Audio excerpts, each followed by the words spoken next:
سننے والوں کو میرا آداب اور سلام۔ میرا نام مریم سلمان ہے۔ میں انڈیا غازی آباد کی رہنے والی تھی۔ میں نے ابھی آپ کے چینل کو وزٹ کیا ہے۔ لوگوں کی دردناک کہانیاں سن کر میرا دل کیا کہ میں بھی آپ سے آج اپنی زندگی کی سچی کہانی شیئر کر دوں۔ یہ واقعہ بہت پرانا ہے مگر اس کو میں ابھی تک بھول نہیں سکی۔ میری شادی 1995 میں ہوئی تھی۔ میں 20 سال کی تھی۔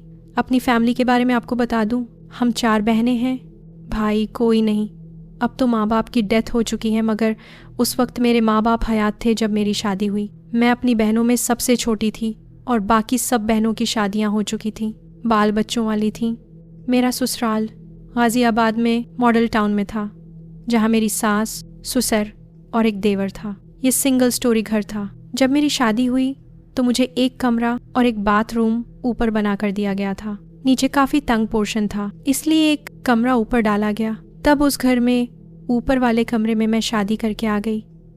میرے کمرے کے آگے ایک بڑا سا ٹیرس تھا، اسی ٹیرس میں ایک باتھ روم تھا، بس یہی میرا سب کچھ تھا۔ میرے ٹیرس کے بالکل سامنے ایک بہت بڑا پارک تھا، جس کا نام میں نہیں لینا چاہتی مگر وہاں کے رہنے والوں کو پتہ چل گیا ہوگا کہ ماڈل ٹاؤن میں کس بڑے پارک کی میں بات کر رہی ہوں۔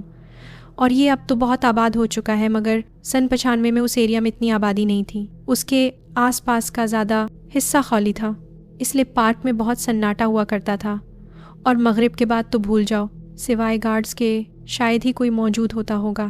میری ساری کہانی اسی پارک سے جڑی ہے۔ میرے ساس سسر نیچے ہی ہوا کرتے تھے۔ ایک دیور تھا جس کا نام بلال تھا، وہ کبھی کبھی ٹیرس یا چھت پر آ جاتا تھا۔ جب میری نئی شادی ہوئی تو چولہا چوکی سب نیچے تھا۔ سسرال میں سب جلدی سوتے اور صبح جلدی اٹھا کرتے تھے۔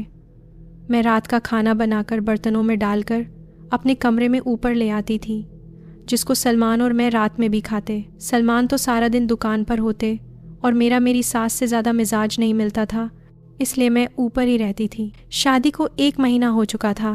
اس دوران تو کچھ نہیں ہوا مگر اس کے بعد یہ ہوا کہ میں صبح کے ٹائم اٹھی ہوں۔ ابھی میں نے کمرے کا دروازہ نہیں کھولا تھا۔ میں کھڑکی سے باہر ٹیرس میں دیکھ رہی تھی، مجھے پارک بھی نظر آ رہا تھا۔ میں نے دیکھا کہ میرے ٹیرس میں کوئی یہاں سے وہاں اور وہاں سے یہاں چکر لگا رہا ہے۔ میں اذان سے پہلے ہی اٹھ جاتی تھی۔ مجھے لگا کہ بلال ہوگا مگر وہ اتنی صبح کبھی اوپر نہیں آیا تھا، اور یہ ایسی آواز تھی جیسے کوئی پاؤں پٹخ کر چل رہا ہو۔ سردیوں کی صبح تھی، باہر اندھیرا تھا۔ میں نے نماز کے لیے وضو کرنا تھا مگر ٹیرس میں باتھ روم تھا۔ میں روز اسی وقت پر اٹھا کرتی تھی مگر نہ جانے اس رات کیوں مجھے عجیب سا خوف محسوس ہو رہا تھا۔ صبح ہو گئی اور بات آئی گئی ہو گئی۔ میرا دل بہت کرتا تھا کہ میں گھر کے سامنے والے پارک میں جاؤں۔ اب میں روز پارک میں چہل قدمی کے لیے جانے لگی تھی۔ پارک اس وقت ٹھیک سے بنا ہوا نہیں تھا، نہ اس زمانے میں اس کی خاص 4 دیواری تھی۔ پارک کافی بڑا تھا۔ مجھے ساس منع کیا کرتی تھی کہ مغرب سے پہلے گھر آ جایا کرو، مگر نہ جانے کیوں جب سے میں نے پارک میں جانا شروع کیا تھا میرا دل کرتا کہ میں مغرب کے بعد بھی وہاں رہوں اور گھر نہ جاؤں۔ میری نئی شادی اس وقت ہوئی تھی، عمر چھوٹی تھی۔ میں بھی خوب پرفیوم لگا کر پارک چلی جاتی تھی۔ مغرب کے بعد اس پارک میں کافی اندھیرا ہو جاتا تھا۔ میرے ہسبینڈ رات کو گھر لیٹ آتے۔ مجھے پتا تھا کہ جب تک وہ نہیں آتے میں پارک میں ہی رہتی۔ اس وقت کوئی موبائل فونز تو ہوتے نہیں تھے۔ ایک بار میں پارک میں واک کے لیے گئی، کافی دیر ہو گئی۔ میں وہاں بیٹھی رہی۔ وہاں ایک جھولا لگا ہوا تھا، اس کے پاس ایک پتھر کا بینچ بنا ہوا تھا۔ میں وہاں جا کر بیٹھ گئی۔ اچانک ایک عورت میرے پاس آئی، بہت زیادہ سجی سنوری ہوئی تھی۔ پارک میں کون سج کر واک کرنے آتا ہے؟ میرے ساتھ آ کر بیٹھ گئی اور ہمارے بالکل اوپر ایک درخت تھا، کافی بوڑھا اور بڑا۔ وہ عورت اسی درخت کو دیکھتی جائے۔ مجھے تو دیکھنے میں اچھی بھلی لگ رہی تھی مگر اس کا رویہ کچھ بڑا عجیب سا تھا۔ میں نے اپنی آنکھوں سے دیکھا کہ ایک کنکر آ کر زور سے اس عورت کو لگا اور وہ بڑی تیزی سے وہاں سے بھاگی۔ جب میں نے اس طرف کو اوپر دیکھا تو وہاں مجھے ایک سفید الو نظر آیا اور پھر وہ میری آنکھوں کے سامنے پتوں میں کہاں غائب ہو گیا۔ میں نے جیسے ہی یہ منظر دیکھا اپنے گھر کو چلی گئی۔ پارک میں ایک جگہ کارنر میں جہاں ہمارا گھر تھا وہاں بہت بڑا درخت تھا جس کی شاخیں ہمارے ٹیرس کے قریب تھیں، اور مجھے اس طرف کو دیکھ کر بہت عجیب سا احساس ہوتا جب بھی میں اس کے آگے سے گزر کر گھر آتی تھی۔ پھر ایک شام جب میں گھر آئی تو میرے سر میں بڑی عجیب سی درد ہونے لگی، اور میں نے یہ محسوس کیا کہ ایک الگ سی خوشبو ہے جس کو میں چاہوں بھی تو لفظوں میں بیان نہیں کر سکتی۔ وہ بہت ڈیفرنٹ طرح کی خوشبو تھی۔ जो पूरे मेरे टेरेस और कमरे से आ रही थी। मैं कमरे में जाती वहाँ थी, मैं टेरेस में जाती वहाँ से आ रही थी, लेकिन जब मैं नीचे अपनी सास के पास जाती तो वो खुशबू नहीं होती, सिर्फ सीढ़ियों से ऊपर तक वो खुशबू महदूद होती थी। अब यहाँ से मेरी पूरी ज़िंदगी बदल गई। सबसे पहले ये हुआ कि मैं कहीं भी जाने का इरादा करती तो जा नहीं पाती थी, ख़ास तौर पर अपने शौहर के साथ। एक बार ऐसा हुआ कि नई शादी थी तो मेरे शौहर के मामू ने उनकी दावत की थी, हमने जाना था। मेरी सास, ससुर और देवर पहले ही मामू के घर पहुंच गए। उस दिन सलमान ने थोड़ा लेट आना था तो मैं उनका इंतज़ार करने लगी। मैंने उनके साथ ही स्कूटर पर बैठकर जाना था। घर में ऊपर वाले पोर्शन में मैं बिल्कुल अकेली थी। अचानक से वही खुशबू मुझे आने लगी और उसके बाद दरवाजे पर दस्तक हुई। मुझे लगा सलमान आ गए हैं तो मैं भागी। दरवाज़ा खोला, वहाँ एक औरत थी जिसने काले और सुर्ख रंग के कपड़े पहने हुए थे और वो खुद को मेरी सास की दोस्त बता रही थी जो उनसे मिलने आई थी। उनके साथ उनका एक नौजवान लड़का भी था जिसको वो अपना बेटा कह रही थी। और फिर मैंने महसूस किया कि जो खुशबू मुझे अपने कमरे और कमरे के बाहर से आ रही होती थी, अब वो मुझे उन दोनों माँ बेटे से आ रही थी और वो बहुत ही तेज़ खुशबू थी। वो लड़का इतना हसीन था जिसके मैं हुस्न की जितनी भी तारीफ़ करूँ कम है। वो बस मुझे देखता जा रहा था और मैं भी सजी संवरी हुई थी। एक बात और कि वो अम्मा उस लड़के को अपना बेटा कह रही थी। अम्मा तो खुद 100 साल की होगी और वो मेरी सास से भी बड़ी थी, जबकि वो लड़का कुछ 27 या 28 के आसपास होगा। खूबसूरत मोटी आंखें, इंतहाई खुश शक्ल और उसने काले रंग की पैंट और शर्ट पहनी हुई थी। मैंने कह दिया कि घर पर तो इस वक्त कोई नहीं है। मैंने बस इतना ही कहा था। और फिर मेरी सास, ससुर और घर वाले कब आएंगे और मैं घर पर अकेली हूँ, अपने शौहर सलमान का इंतज़ार कर रही हूँ। ये सब कुछ उस अम्मा और उसके बेटे को इल्म था और मैं इतना हैरान हो रही थी कि इन्हें कैसे पता है कि घर में इस वक्त मैं अकेली हूँ। अब ऐसा हुआ कि वो अम्मा ना सिर्फ मेरी सास को जानती थी बल्कि वो मेरे घर वालों के बारे में भी मुझे बता रही थी। उसने कहा कि तुम 4 बहनें हो, तुम्हारे माँ बाप हैं और तुम लोग फैज़ाबाद में रहते हो। उसने जिस एरिया और जिस गली का नाम बताया, हम एग्जैक्टली वही रहते थे। इन 20 सालों में तो मैंने आज तक कभी उस औरत को नहीं देखा था जो ये दावा कर रही थी कि मैं तुम्हारी माँ और सास दोनों को जानती हूँ और यही रहती हो। पता नहीं मेरे माइंड में क्या आया। उन्होंने शायद मुझे इतना हिप्नोटाइज़ किया हुआ था या क्या बात है। मैं खुद ही उनको ऊपर अपने कमरे में ले आई। वो लड़का भी साथ साथ था। उस औरत के साथ मैं ऐसी बातों में लगी, शायद बिलीव करें या ना करें। मेरे जहन से ही निकल गया कि हमने तो आज दावत पर जाना था और फिर बातें करते करते रात के 10:30 हो गए। अब वो औरत कहने लगी कि मैं चलती हूँ। इस दौरान वो लड़का टेरेस में टहलने लगा और उसके टहलने की आवाज़ बिल्कुल ऐसी थी जैसे मैंने उस रात अपने टेरेस में सुनी थी। वो दोनों चले गए और जैसे ही गए हैं तो मेरे शौहर घर आ गए। उन्होंने कहा कि पता नहीं क्या हुआ था, स्कूटर तो मेरा बिल्कुल नया है, तो ये कैसे रास्ते में ख़राब हो गया था। 3 घंटे में मदद के लिए आसपास जाता रहा मगर मेरा स्कूटर था कि चले ना और कोई मदद के लिए भी नहीं मिला। और जैसे ही 10 बजे हैं तो वो स्टार्ट हो गया और मैं सीधा घर की तरफ आया हूँ। हमारी तो आज मामा के घर दावत रह गई और उन्होंने ख़ास हम दोनों के लिए ही तो दावत रखी थी। इतने में बाकी घर वाले भी आ गए। उन्होंने कहा कि तुम दोनों आए नहीं। फिर उनको भी सारी बात बताई। वो रात इस तरह गुजर गई। अगले दिन मैंने अपनी सास से पूछा कि कल आपके जाने के बाद एक औरत आई थी अपने बेटे के साथ, उसका नाम शकीला था और वो आपका पूछ रही थी। तब मेरी सास और मैं घर में अकेले थे। तो वो बोली ये कैसे हो सकता है, शकीला मेरी दोस्त थी मगर उसको 2 साल हो चुके हैं, उसका इंतकाल हो चुका है। अब यहाँ मेरी परेशानी बहुत बढ़ गई। मैंने उनसे पूछा कि ये कैसे हो सकता है। वो तो मेरे पास आई थी और 3 घंटे बैठकर गई थी। उनका बेटा भी उनके साथ था। मैंने अपनी सास को कहा कि क्या आपके पास उनकी कोई तस्वीर है। मेरी सास ने कहा शायद किसी एल्बम में उसकी तस्वीर हो, मगर मुझे नहीं लगता। कोई और मोहल्ले की औरत आई होगी तुमसे मिलने जो शकीला की हम नाम होगी, मगर जो बातें तुम बता रही हो इसका इल्म तो सिर्फ शकीला को ही था। इस बात की तहकीक किसी ने ना की, मगर मेरे ससुर ने कह दिया अब दरवाज़ा मत खोलना किसी भी अनजान के लिए। फिर एक रात मैं सो रही थी तो मुझे उसी पाट की दरख्त की टहनी पर एक 5 साल का बच्चा बैठा हुआ नज़र आया। ये रात के 2 बजे का टाइम था और मैं बाथरूम में जाने के लिए उठी थी। वो बच्चा क्लियर नहीं था, एक धुंधले से साये जैसा था। मैं बाथरूम के दरवाजे से बाहर निकलकर टेरेस में मौजूद बेसन में हाथ धो रही थी। बेसन के ऊपर शीशा था, शीशे में वो बच्चा नज़र आ रहा था। मैंने पीछे मुड़ कर देखा तो कुछ नहीं था, मगर वो उस शीशे में साफ नज़र आए। मैंने दिल ही दिल में आयतुल कुर्सी पढ़ना शुरू किया और पता नहीं कहाँ से मेरे अंदर इतना हौसला पैदा हुआ कि मैं दरख्त की तरफ जो टेरेस का कोना था वहाँ गई। वहाँ कुछ नहीं था, जबकि बेसन के शीशे में वो मुझे साफ नज़र आ रहा था कुछ खाते हुए। वो चांदनी रात थी, इसलिए मैं क्लियरली देख सकती थी। फिर मुझे आवाज़ आई जैसे किसी ने दरख्त से छलांग लगाई हो। धड़ाम की आवाज़ आई। मैं अंदर अपने कमरे में भाग गई। वो रात बहुत खौफनाक थी। सुबह मैंने सलमान को बताया तो उन्होंने इसको कुछ संजीदा नहीं लिया। इसी तरह एक रात कुछ दिनों के बाद मैं अपने कमरे में थी। रात के 8 बज रहे थे। हमारे घर एक टाइम खाना बनता था जिसे हम 2 टाइम खाते थे। जो दिन में सालन बनता वही शाम को चलता, इसलिए मैं दोपहर में नीचे से खाना खाकर रात के लिए अपना और सलमान का सालन ले आती और फिर सामने पार्क में टहलने चली जाती। सास साहिबा मुझे हमेशा कहती कि मगरिब से पहले घर आ जाया करो, मगर ना जाने क्यों मेरा दिल घर से ज़्यादा पार्क में लगता।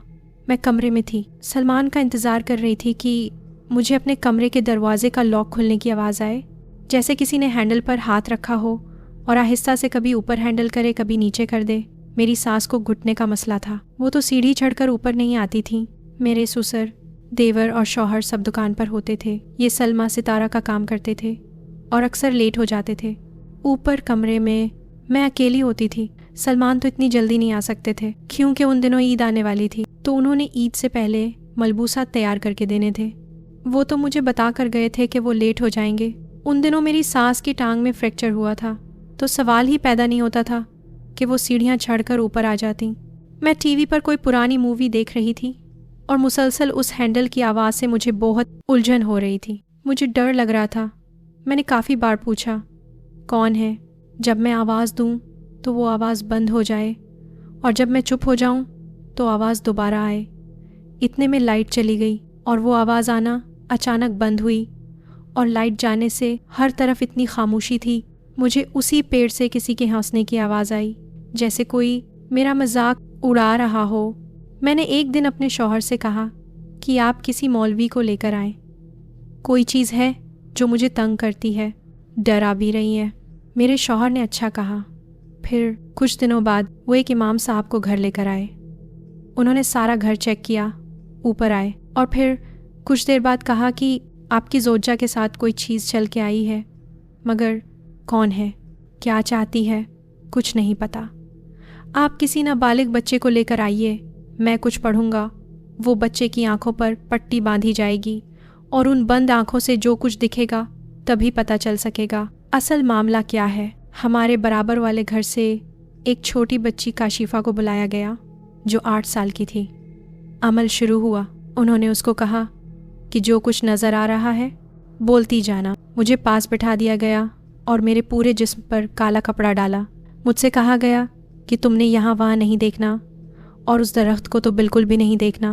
बच्ची ने कहा, सामने वाला जो दरख्त है वहाँ कोई बैठा हुआ है, उसकी आंखें बहुत सुर्ख हैं जैसे आग निकल रही हो। मौलवी ने कहा, उससे पूछो कौन हो तुम। काशिफा ने बताया, वो कुछ नहीं बोल रहा, बस देखता जा रहा है। फिर मौलवी ने पूछा कि उससे पूछो तुम्हें किसी ने तंग किया है। काशिफा ने बताया कि वो अब भी खामोश है और कुछ नहीं बोल रहा। फिर मौलवी साहब ने कुरान की आयत को पढ़ना शुरू कर दिया। काशिफा एकदम बोली, वो कह रहा है, ये मेरी हुदूद में आई है, मैं सालों से यहाँ रहता हूँ, मुझे इसके बाल बहुत पसंद है, ये मुझे अच्छी लगती है। मौलवी ने कहा कि तेरा हम इलाज करते हैं, तू हमारी औरतों पर गंदी नज़र रखेगा। अगर वो दरख्त तेरा घर है तो ये इसका घर है। मौलवी साहब भी उसको अब सुन पा रहे थे, मगर वो किस हालत में था, क्या कर रहा था, ये सिर्फ काशिफा को नज़र आ रहा था। अब मौलवी साहब और उसके बीच गुफ्तगू होने लगी। वो कभी कहता ये गाना गाती है तो मैं आ जाता हूँ, कभी कहता बाल पसंद है, ऐसी ही उल्टी सीधी बातें करता जाए। काशिफा को उन्होंने कहा कि हिलना नहीं और अब बताओ ये क्या कर रहा है। उसने कहा कि इसकी आँखों और मुंह से आग निकल रही है। फिर उस मौलवी ने कहा कि अब अगर तुमने इसे तंग किया तो तुम्हें सज़ा मिलेगी। अब मौलवी साहब ने आंखें बंद करके कुछ पढ़ा तो काशिफा ने बताया कि वो चीखें मार रहा है। मौलवी साहब ने कहा, मारने दो उसे जब तक वो पीछा नहीं छोड़ता। काशिफ़ा फिर बोली, वो कह रहा है कि अब नहीं कुछ करूँगा, मुझे जाने दो। इस तरह ये 40 से 45 मिनट ये सब सिलसिला चला। अब मेरे ससुराल वालों को यकीन आ गया था कि मैं सब सच कह रही हूँ। इस तरह उन्होंने दम किया मुझ पर और कहा, उम्मीद है कि ये अब कुछ नहीं करेगा, मगर उससे ज़्यादा एहतियात आपकी ज़ौजा को करनी होगी। वो जिस दिन दम करके गए, यकीन करिए बहुत सुकून मिला मुझे। मैंने सोचा शुक्र है जान छूटी। उसके बाद कुछ नहीं हुआ, मैं सुकून से रहने लगी, मगर वो कहते हैं कि सुकून के लम्हे बहुत मुख्तसर होते हैं। ऐसा ही मेरे साथ हुआ। कुछ दिनों के बाद मैंने दोबारा पार्क जाना शुरू कर दिया, मगर अब मैं दिन के वक्त जाती। उन दिनों हमारे घर में फ़ोन नहीं लगा था। मुझे अम्मी अबू से बात करने के लिए पड़ोस के घर जाना पड़ता था। वो काशिफ़ा का घर था। काफ़ी दिनों के बाद मैं पार्क गई। काशिफ़ा मुझे बुलाने आई कि आपके अम्मी अबू का फ़ोन है, आकर बात कर लें। वो झाड़ियों के पीछे से निकल कर आई थी, जहाँ उस वक्त कोई बंदा बशर कोई भी नहीं था। तो अचानक काशिफ़ा वहाँ कैसे आ गई? और ये कहकर वो भाग गई। मैं भागती हुई पड़ोस में गई तो वहाँ उनके घर के बाहर इतना बड़ा ताला लगा हुआ था। और मुझे याद आया कि वो सब तो हैदराबाद किसी की शादी पर पिछले 2 दिन से गए हुए थे। मेरी शादी को अब 2 महीने हो गए थे। मैंने घर आके इसका जिक्र सलमान से किया।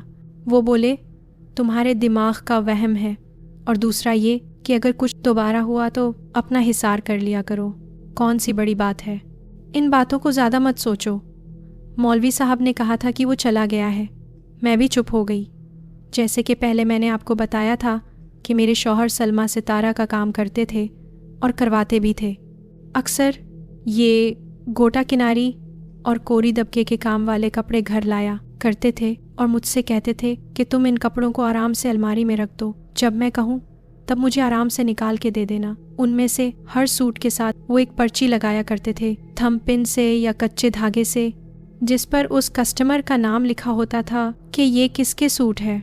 मैं बहुत एहतियात से वो कपड़े अलमारी में रखती। एक रात ऐसा हुआ कि मैं सो रही हूँ तो मुझे ख्वाब आया कि वो ही जिन टेरेस में पेड़ के पास खड़ा है और वो उतना ही इंतहाई खूबसूरत है। बिल्कुल दूध की तरह उसका रंग है, इतना ही सफ़ेद रंग। मैं मुहावरतन नहीं कह रही, उसका सच में रंग इतना ही सफ़ेद था और काले बाल। और वो मुझे कमरे के बाहर टेरेस में खड़ा होकर बुलाता है, जबकि मैं नहीं जाती। मुझे उससे डर लगता है और ख्वाब में भी वही खुशबू आ रही थी। उसका चेहरा एक बहुत जवान आदमी की तरह था, मगर उसके हाथ ऐसे बूढ़े हाथ थे जैसे कोई 100 साल का बूढ़ा इंसान हो। चेहरे पर शादाबी और हाथों पर बुढ़ापा। मैं इनकार कर देती हूँ कि मुझे नहीं जाना तुम्हारे साथ। तो वो कहता है कि अगर तुम मेरे साथ नहीं आई तो मैं तुम्हारे शौहर के सब कपड़े जला दूंगा। और मैं कहती हूँ, तुमने जो करना है कर लो, मैं तुम्हारे पास नहीं आऊँगी।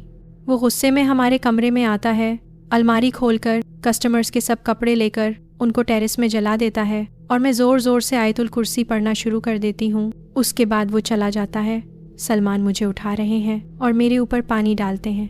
जब मुझे होश आई तो उन्होंने बताया कि तुम चीखें मार रही थी, और मैंने उनसे अपने ख्वाब का जिक्र किया और मैं फ़ौरन उठी, अलमारी खोली और कपड़े चेक किए। वो तो सही सलामत थे, मगर उनमें से हर सूट के ऊपर लगी पर्चियाँ अदला बदली हो चुकी थीं। जो उस वक्त सलमान और मुझे पता नहीं चला, मगर जब सलमान दुकान पर सारे कपड़े लेकर गए तो जिस का सूट था उन्होंने अपने सूट पहचान लिए और सभी ने कहा, आपने नाम सही नहीं लिखे। उनको तो पता नहीं था ये सब कारिस्तानी उसी जिन की थी। ख्वाब में उसने मुझे कहा कि मैं तो यहीं ही रहता हूँ और जो खुशबू तुम आसपास महसूस करती हो वो मैं होता हूँ तुम्हारे पास। मैं, सलमान और मेरे ससुराल सभी लोग नमाज की बहुत पाबंदी किया करते थे। मैंने अपने घर और बहनों में से किसी को इन वाक़यात के बारे में नहीं बताया था। एक तो सलमान ने मुझे उन्हें बताने से पता नहीं क्यों मना किया था। दूसरा, पड़ोस के घर टेलीफोन होने की वजह से मेरी कोई प्राइवेसी नहीं थी। उसने मुझे अब बार बार तंग करना शुरू कर दिया था। ये ऐसी बातें होती हैं कि लोग आपका मजाक बनाएंगे और यकीन कोई नहीं करेगा। मेरी सास तो पहले ही मुझसे नाखुश थी, इसलिए मैंने खामोशी में ही निजात जानी, जबकि हर बात का हल सिर्फ खामोशी नहीं होता। ये बात मुझे तब समझ आई जब हालात और भी बिगड़ना शुरू हो गए। मैं रोज़ पार्क में जाया करती थी और एक दिन मैं पार्क में उसी पत्थर की सीट पर बैठी हूँ। मगरिब हुए भी 1 घंटा हो चुका था। मैंने देखा मेरे बिल्कुल सामने एक झूला लगा है और वहाँ मुझे वही जिन नज़र आया اور پہلی بار میری اس سے حقیقت میں بات ہوئی۔ وہ مجھ سے صرف 3 یا 4 فٹ کے فاصلے پر بیٹھا تھا اور مجھ سے کہتا ہے مجھے تمہاری خوشبو بہت پسند ہے۔ میں اس سے کہہ رہی ہوں تمہیں شرم نہیں آتی؟ تم نے میرا جینا حرام کیا ہوا ہے۔ وہ بہت سنجیدہ تاثرات کے ساتھ مجھے دیکھتا جا رہا ہے اور جھولا جھولتا جا رہا ہے۔ وہی خوشبو میرے آس پاس تھی۔ اس نے دوسرا جملہ بھی یہی بولا، مجھے تمہاری خوشبو بہت پسند ہے۔ اب پارک میں اتنا اندھیرا ہو چکا تھا کہ دائیں دیکھوں یا بائیں مجھے کچھ نظر نہ آئے، بس سامنے وہ بیٹھا دکھائی دے رہا تھا۔ میں اٹھتی ہوں اور اونچی آواز لگاتی ہوں، کوئی ہے؟ اچانک ایک گارڈ دور سے آتا ہے جو میرے پاس آ رہا تھا اور مسلسل سیٹی مار رہا تھا۔ جب وہ میرے قریب آتا ہے تو مجھ سے کہتا ہے، بیٹا تم یہاں اتنی رات کو کیا کر رہی ہو؟ آپ کو شام سے پہلے ہی گھر چلے جانا چاہیے۔ آپ کو نہیں پتا کہ یہاں پارک کے کچھ حصے ایسے ہیں جہاں دن کے وقت آنا بھی منع ہے۔ سنا ہے یہاں کچھ جگہیں بھاری ہیں۔ یہاں میں کچھ مہینوں سے نوٹ کر رہا ہوں آپ شام ہو کر بھی بیٹھی رہتی ہیں۔ میں نے کہا وہ میرا سامنے ہی تو گھر ہے۔ تو وہ گارڈ بولا، اگر آپ کا گھر سامنے ہے تب تو آپ کو بہت زیادہ احتیاط کرنا چاہیے۔ شام کے بعد اپنے گھر کی وہ سب کھڑکیاں بھی بند رکھیں جو اس پارک میں کھلتی ہیں۔ میں ابھی دیکھ رہا تھا کہ آپ کافی دیر سے سوچوں میں گم خود سے باتیں کر رہی تھیں۔ میں نے آپ کو بہت آوازیں دی مگر آپ نے جواب نہیں دیا تو مجھے خود آنا پڑا۔ آپ یہاں مت آیا کریں، خاص کر اس حصے میں تو بالکل مت آئیں۔ میں اچھا کہہ کر وہاں سے نکل گئی۔ اور پھر اس رات مجھے شدید بخار ہوا۔ اتنا تیز تھا کہ میرے اندر سیڑھیاں چڑھنے تک کی ہمت نہ ہوئی۔ نیچے ہی سانس مجھے پٹیاں کرتی رہیں۔ اس دوران میرا دیور بلال بھی پاس کھڑا تھا اور مجھے کہنے لگا، بھابھی یہ آپ کی گردن اور بازو پر نشان کس چیز کے ہیں؟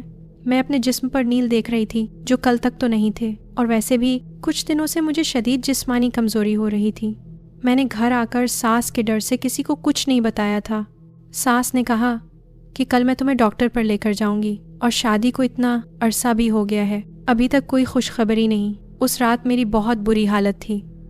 سلمان گھر آئے، میں نے ان کو سب بتا دیا۔ آپ کہتے تھے میرے دماغ کا وہم ہے، وہ مجھ سے آج حقیقت میں پارک میں ملا ہے۔ سلمان نے کہا کہ میں اسی مولوی سے رابطہ کرتا ہوں۔ میں، میری ساس اور سسر نیچے تھے، اور اس رات میرا دیور اور سلمان دونوں اوپر سوئے۔ اب سلمان نے کہا کہ انہوں نے آدھی رات کو دیکھا کہ میں اوپر آئی ہوں، ٹیرس میں باتھ روم میں گئی ہوں۔ وہ اس وقت جاگ ہی رہے تھے اور کھڑکی سے سب دیکھ رہے تھے۔ انہوں نے کہا میں تمہیں دیکھ کر بہت حیران ہوا کہ یہ اتنی بیمار تھی اور رات کے 3 بجے اوپر آئی ہے اور سیدھا باتھ روم میں چلی گئی۔ انہیں مسلسل وہاں سے پانی گرنے کی آواز آ رہی تھی۔ انہیں اچھی طرح معلوم تھا کہ میں باتھ روم میں کبھی اندھیرا کر کے نہیں جاتی، اور اب میں نہ صرف ان کی آنکھوں کے سامنے گئی بلکہ بالٹیاں بھر بھر کر اندر سے ان کو پانی گرنے کی آواز آئے جیسے میں نہا رہی ہوں۔ 10 منٹ ہو گئے، اب آواز پانی کی آنا بند ہو گئی۔ وہ میرے نکلنے کا انتظار کر رہے تھے۔ 20 منٹ ہو گئے، آدھا گھنٹہ ہو گیا۔ سلمان باہر گئے تو ان کے ہوش اڑ گئے، کیونکہ ٹیرس میں موجود باتھ روم کی لوہے کی کنڈی تو باہر سے لگی ہوئی تھی۔ انہوں نے لائٹس آن کی، دروازہ کھولا تو باتھ روم میں کوئی بھی نہیں تھا اور وہ ایک دم خشک تھا۔ سلمان ڈر چکے تھے، فوراً نیچے آئے تو دیکھا میں تو سو رہی ہوں۔ اب مجھے اس رات سے لگاتار سلیپ پیرالسس ہونے لگا۔ جیسے ایک رات میں سو رہی تھی، میں نے دیکھا وہی جن میرے پاس آتا ہے اور کہتا ہے میں تمہارے ساتھ کسی کو نہیں دیکھ سکتا، مجھے تمہاری خوشبو پسند ہے۔ وہ میرے سامنے سلمان کا گلا دبانے لگتا ہے۔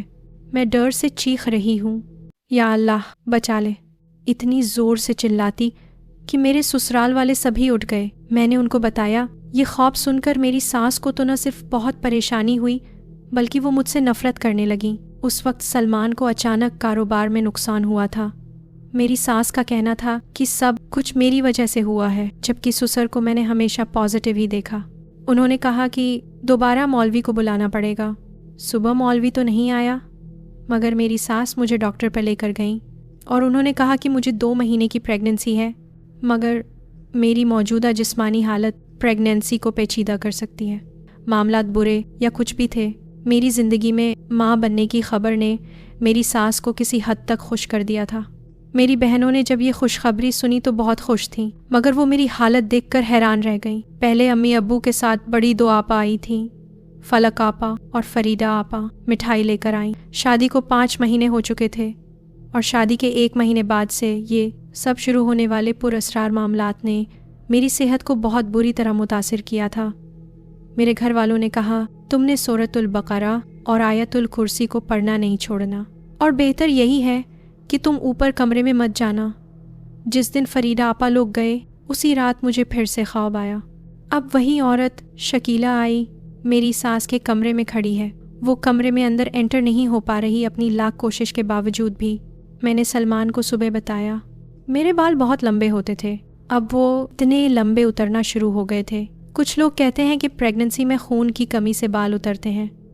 میرے تو اس قدر اترے کہ بالوں کی چھوٹی ہی ختم ہو گئی، اور اب تیسرا مہینہ شروع ہو چکا تھا۔ ایک بار پھر میں نے خواب دیکھا۔ میں نے دیکھا وہی جن آیا ہے، مگر اب اس کا سارا وجود آگ ہی آگ ہے۔ اس قدر حدت تھی کہ کمرے کے باہر وہ جل رہا ہے، اور اس آگ کی جلن مجھے ہو رہی ہے۔ میں خوف کے مارے اوپر ہی نہیں گئی تھی، میں تو نیچے اپنے دیور کے کمرے میں ہی تھی۔ میں اپنے آپ کو جلتا دیکھ رہی تھی، مطلب آگ میرے جسم کو لگی ہے اور اس جن کے ساتھ میں کھڑی ہوں، اپنے آپ کو دیکھ رہی ہوں۔ میری ہم شکل اس جن کے ساتھ ہے، ان دونوں کو آگ لگی ہوئی ہے۔ آگ میں صرف میں جل رہی ہوں، اتنی چیخیں مارتی ہوں، سب گھر والے اٹھ جاتے ہیں، مجھے اٹھاتے ہیں تو میرے ہاتھ پاؤں مڑے ہوئے تھے۔ مجھے ہوش نہیں تھا، یہ سلمان نے مجھے بتایا تھا۔ میرے کمرے کے باہر جہاں میں نے اسی جن اور اپنی ہمشکل کو آگ میں جلتے ہوئے دیکھا تھا، وہاں صبح کے وقت راکھ پڑی تھی، اور سوال ہی نہیں اٹھتا کہ وہاں کہیں سے کوئی راکھ آ جائے۔ میری حالت اس قدر خراب تھی کہ مجھے ہاسپٹل لے کر گئے۔ وہاں ایک بری خبر ہمیں ملی جس نے ہمیں ہلا کر رکھ دیا، اور کسی دوسرے کے لیے اس پر یقین کرنا ممکن ہی نہیں۔ جو بھی سنے، آپ بھی یقین نہیں کریں گے، مگر جس کے ساتھ ہوتا ہے وہی جانتا ہے، اور یہ سب میرے ساتھ ہوا ہے۔ میرا الٹرا ساؤنڈ کیا گیا تو پتہ چلا کہ میرے اندر سے بچہ ہی غائب ہے، کوئی پریگننسی ہی نہیں مجھے۔ اگر ابارشن والی کوئی بات ہوتی تو بلیڈنگ ہونی چاہیے تھی، اور جب پریگننسی کنفرم تھی تو بچہ میرا کہاں گیا؟ میں دماغی مریض ہوتی جا رہی تھی، اور پھر بہت روئی، اللہ سے دعا کی کہ مجھے اس تکلیف سے نکال دے، سوائے تیرے کوئی نہیں۔ ہاسپٹل میں میری فیملی آئی ہوئی تھی، ڈاکٹر نینا ورما اس وقت مجھے پریگننسی میں ڈیل کر رہی تھی۔ میں 3 سے 4 بار تو انہیں اپنا چیک اپ بھی کروا چکی تھی۔ اب جب انہوں نے دیکھا، کنفرم کیا کہ بچہ نہیں ہے اندر، تو انہوں نے کہا کبھی کبھی زیادہ خون کی کمی سے اپنے آپ سائلنٹ ابارشن ہو جاتا ہے، بنا عورت کو پتہ چلے۔ لیکن مجھے یقین تھا میرا بچہ جنات نے غائب کیا تھا۔ وہ آگے بولی، مریم مجھے نہیں پتا تمہارے ساتھ کیا ہوا ہے، مگر میں صرف اتنا کہہ سکتی ہوں، یہ میری میڈیکل ہسٹری میں پہلا ایسا کیس آیا ہے۔ یہ معاملہ کچھ غیر مرئی مخلوقات کا ہے، اس لیے تم اپنا کسی سادھو، مولوی، جسے بھی تم لوگ مانتے ہو، اس سے فوری رابطہ کرو، کیونکہ جہاں میڈیکل سائنس ختم ہوتی ہے وہاں سے ان چیزوں کی طاقتیں شروع ہوتی ہیں۔ میں 2 دن ہاسپٹل رہی، اس کے بعد مجھے ڈسچارج کر دیا گیا۔ گھر آئی تو مجھے اوپر اپنے کمرے میں شفٹ کر دیا گیا۔ میرے ساتھ میری ایک آپی بھی رہنے کے لیے آ گئیں جن کا نام آصفہ تھا۔ اس سے اگلے دن بالآخر وہ صبح آ ہی گئی، جس دن میرے ابو، اللہ ان کو غریق رحمت کرے، وہ ایک بابا کو گھر لے کر آئے۔ یہ دوسرے بابا تھے، میرے سسرال والے، ماں باپ، آپا سب اوپر کمرے میں میرے پاس موجود تھے۔ بابا نے مجھے دیکھا اور پھر وہ باہر ٹیرس میں چلے گئے، اپنے دونوں ہاتھ ٹیرس کی گرل پر رکھ کر آنکھیں بند کیں اور کچھ پڑھنے لگے۔ وہ اندر آئے اور کہنے لگے، پھول۔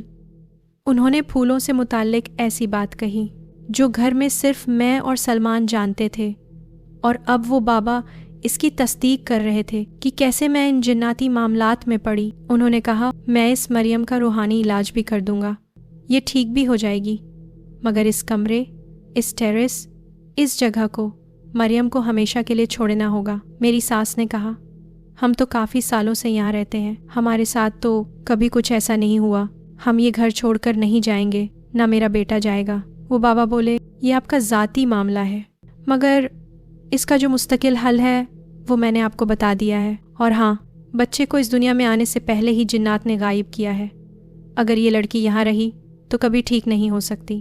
بابا نے کہا کہ جو جن یہاں رہتا ہے اس کا نام سجان ہے، وہ آپ کی بیٹی مریم پر عاشق ہو گیا ہے۔ یہ جو موتی اور گیندے کے پھولوں کے گجرے پہنتی ہے، وہ جن ان پھولوں کی خوشبو پر مرتا ہے جو ہر وقت مریم پہنے رکھتی ہے۔ یہ بات 100% صحیح تھی۔ میری ایک عادت تھی کہ میں روز اس پارک سے मोतिये के फूल तोड़ कर लाती, गेंदे के फूलों के साथ मिक्स करके उनके गजरे बनाकर रोज़ पहना करती थी। मुझे ये फूल बहुत पसंद थे। ऐसे मेरा दूसरी बार रूहानी इलाज हुआ और 41 दिन के अंदर अंदर मैं ठीक हुई। उन्होंने तेल पर मुझे दम करके दिया जिसे मैं अपने बालों में लगाती। मुझे उन्होंने कहा कि नापाक नहीं रहना, नमाज नहीं छोड़नी, कुछ तस्बीहात करने के लिए दी। ये भी कहा कि मैं हर नमाज के बाद 7 बार आयतुल कुर्सी पढ़ूं। मेरे सर के बाल भी ऐसे वापस आए जैसे किसी ने जादू से वापस लाए हों। इन 41 दिनों में रूहानी इलाज के लिए मुझे मेरी अम्मी अब्बू अपने साथ मुझे फैज़ाबाद ले गए थे। मैं मुकम्मल ठीक हुई। ये बिल्कुल सही कहा जाता है कि इंसान की हवा पानी बदल जाए तो वो जल्दी ठीक होता है।